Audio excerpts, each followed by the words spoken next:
Welcome to Christian Warrior Training. We have some critical information coming out of Virginia. Now, yesterday I reported on an incident where some Middle Eastern males with ties to the Taliban, confirmed, were doing pre-attack surveillance at a church in Southern California. I'll go back and look at that video. Most importantly, head over to ChristianWarriorTraining.com, sign up for my newsletter because I'm putting out information almost every day, sometimes twice a day. It's important for anybody involved in church security, which is what we talk about here. This incident in Virginia has similarities to what happened in Southern California. In this video, we're going to talk about the new Virginia incident.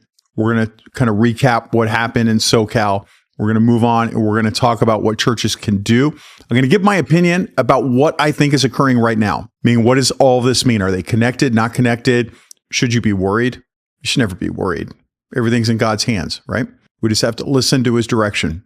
We're going to talk about what Scripture says about what's going on right now and how you should be handling yourself at your church with keeping Scripture in mind, because a lot of you are making comments that aren't in line with Scripture. And so we want to go back and talk about everything that's occurred, talk about Scripture, move on from there. All right, let's talk about specifically about what happened in Virginia. All right, so on the 15th of January, 3 men entered 2 churches in Fairfax, Virginia, outside of D.C., and began taking photos and videos of the properties. Now, one of the men asked questions about the church's security systems.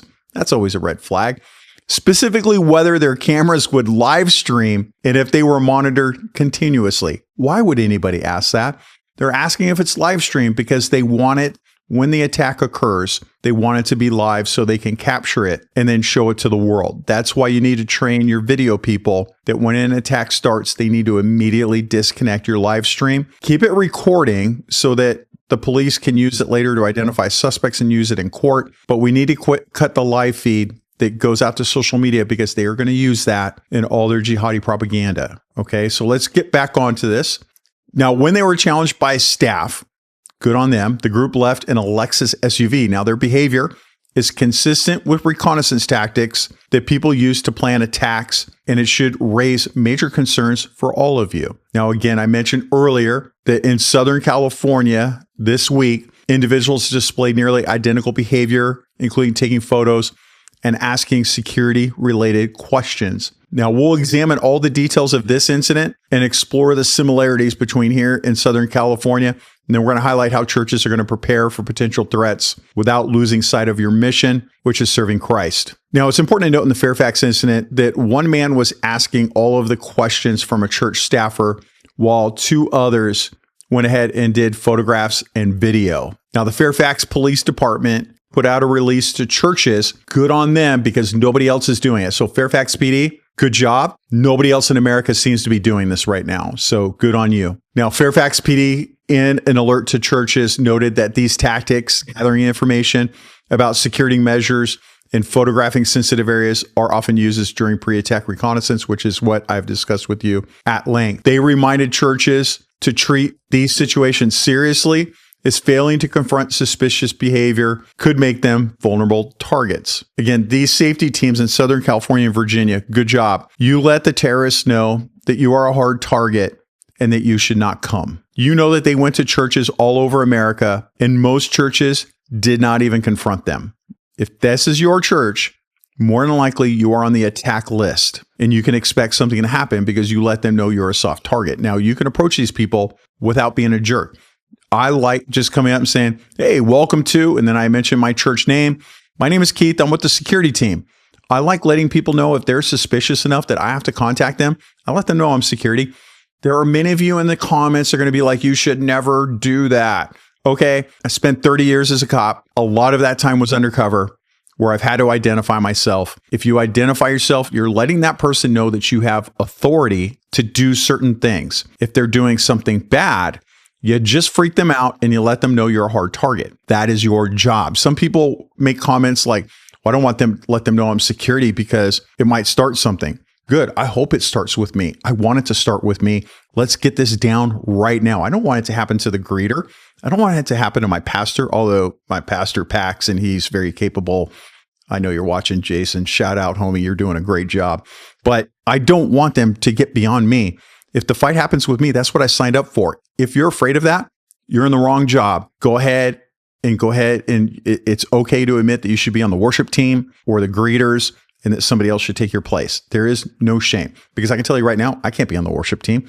I can't. A greeter, I might do okay as a greeter, but like I'm going to want to pat everybody down when they come in. So just my 2 cents, right? Those two teams, let everybody know, don't come attack me, right? So let's talk about the similarities between these two incidents, Southern California and then the one in Virginia. Both appear to be pre-attack surveillance, and both or pre-attack reconnaissance. And individuals in both cases took photos and videos of sensitive areas, and they asked detailed questions about security systems. There were coordinated tactics that happened in both incidents. The timing, methods, and demographic details of the group suggest a possible organized effort to ID those vulnerable churches. I can guarantee you that this week, these weren't the only 2 churches that were reconned by bad people. So looking at this together, this is my opinion. You can extrapolate what happened, and you can look at it that there was a coordinated effort this week for jihadis to do coordinated surveillance at churches across the United States. What does that tell you? Does that tell you something's coming? I can't say with 100% assurance that something's going to happen. But look at everything that's been coming out, all the information I've been putting out. If you haven't seen it, go back and look at all my other videos. I go and tell you everything that occurs. With all the intelligence coming in, with all the bad things coming in, it's very apparent to me that there is going to be that churches are being targeted for pre-attack surveillance. They are not doing this for anything. They are going to come back. Now, the churches in Virginia, the church in SoCal, I think you're going to be good to go. Now, I wouldn't let my guard down. I would continue to have that heavy security, but churches in those areas should know that you are being probed, and you should probably look at protecting yourself a little harder. That doesn't mean bag checks. That doesn't mean metal detectors and things that are going to turn people away, because I know some churches are doing that. Please stop, okay? You have to be welcoming. You are just going to have to work harder. Okay, the next question I'm going to get in the comments.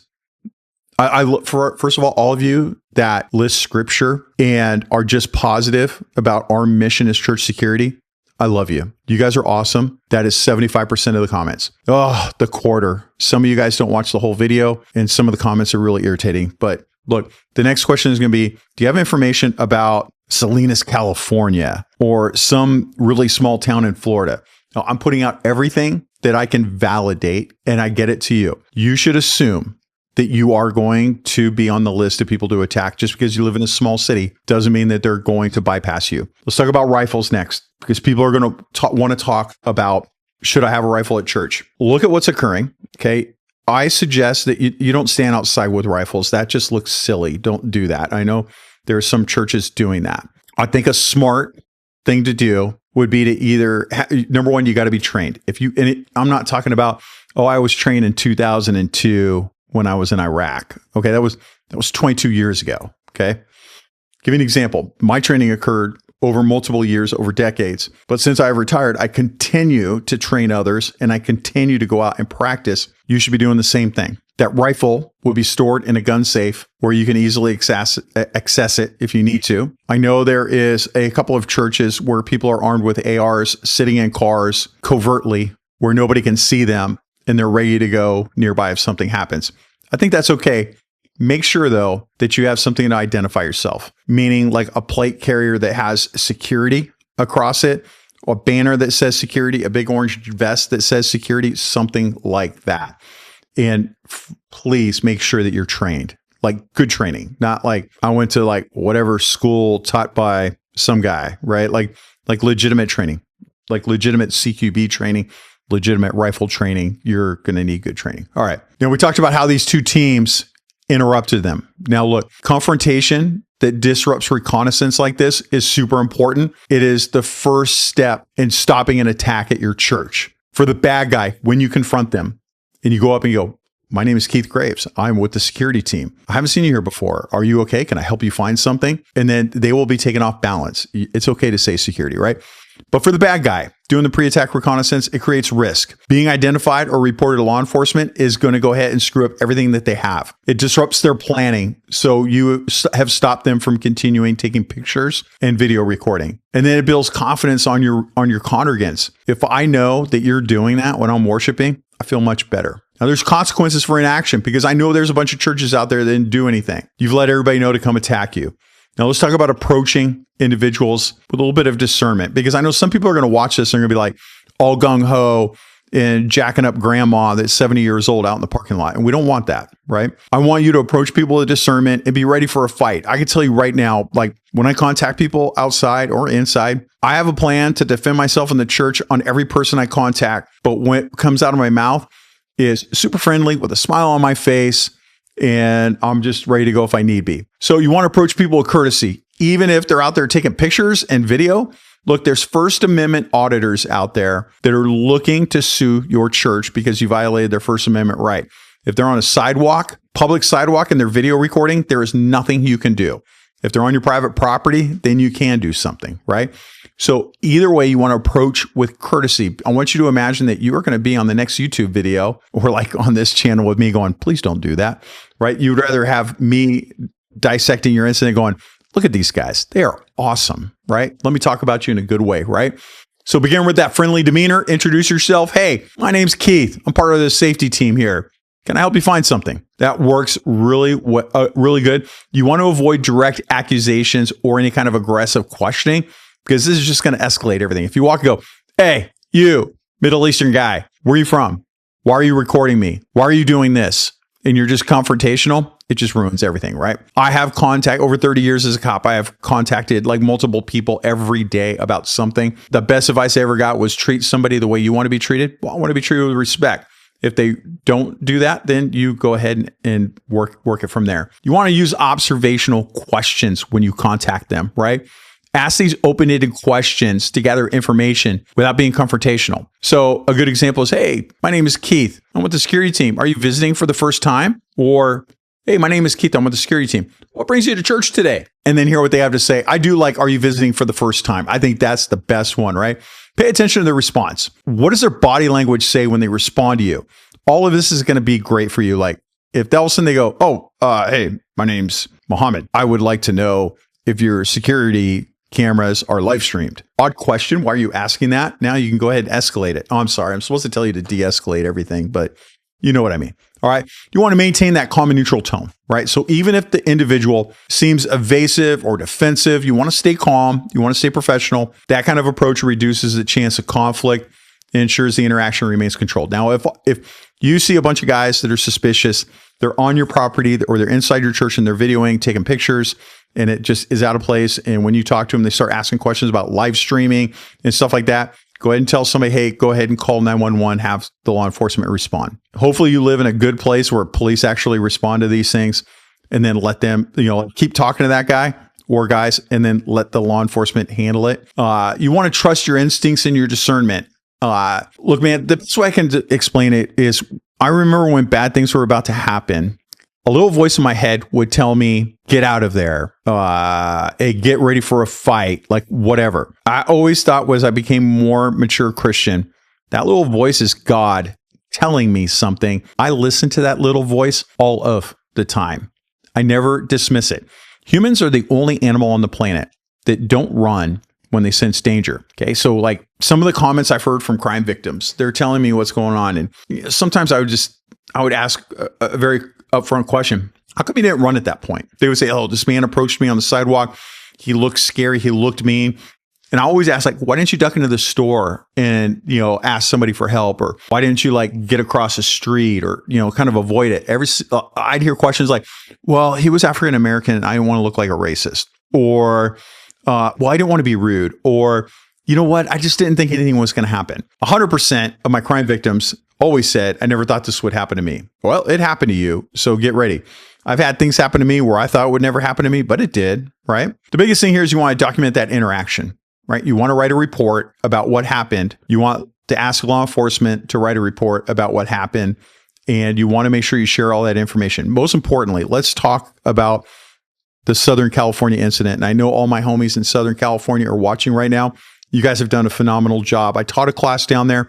One of the things that I told everybody was get on Signal, the Signal app, because it's secured communication. Start coordinating with all the different church security teams in your area, and then have all the church security leads on one Signal channel so you can all talk.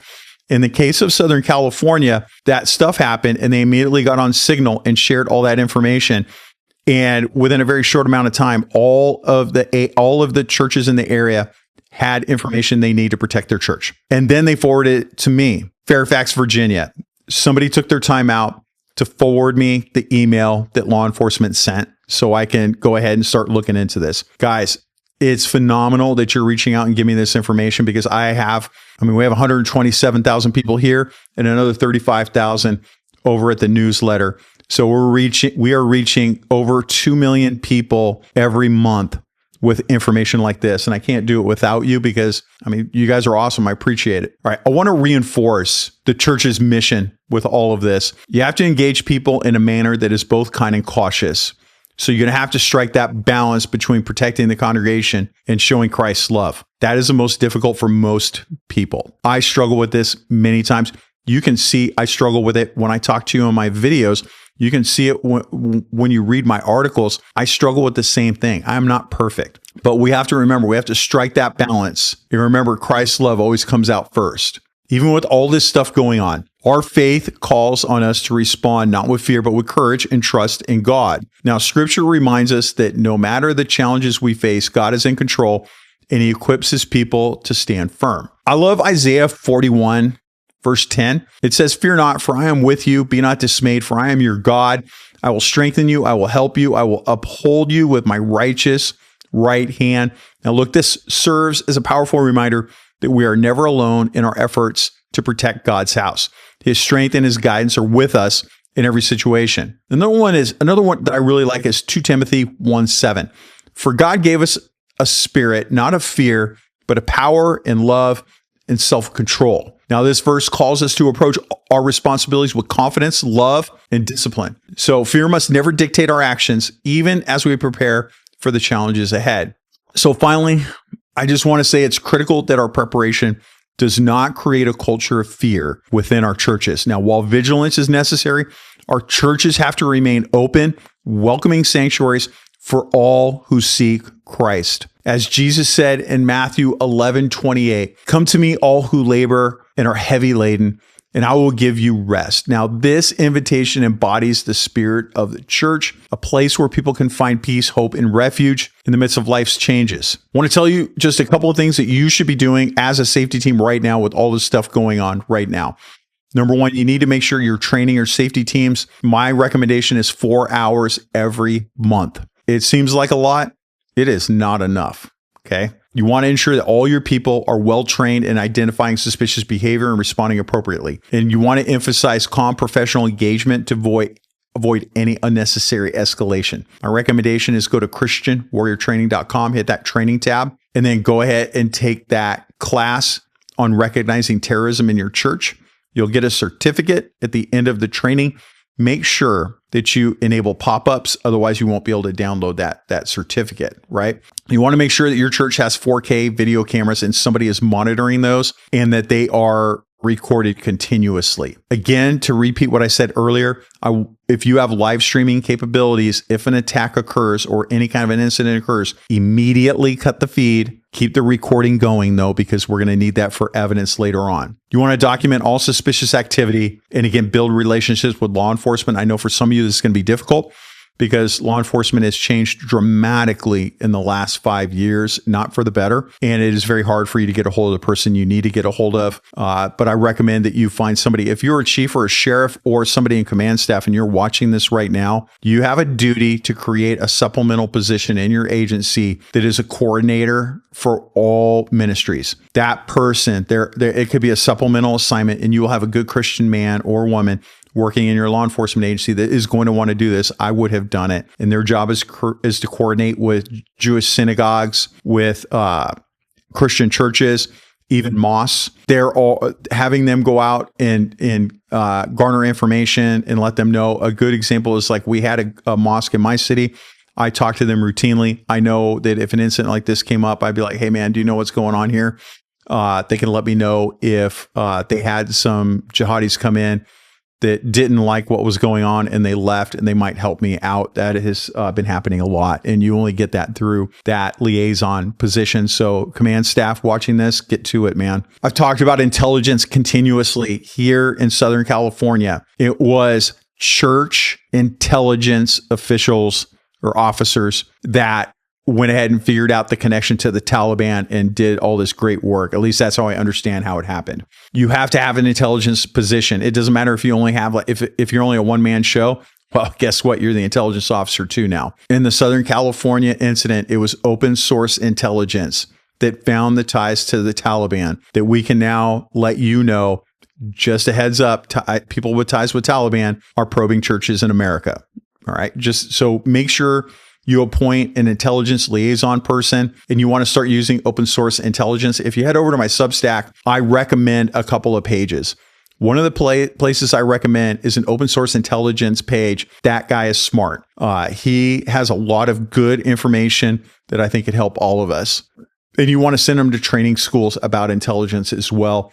And then again, you want to collaborate with experts that are in your area when it comes to intelligence. What I want from you guys when you leave here is to not freak out about what's going on. My personal opinion, there was a massive probe this week by people with ties to terrorism in probing American churches. There were a number of churches that probably did nothing. That is a shame. You're going to be on the list to get attacked, more than likely, because you didn't do anything.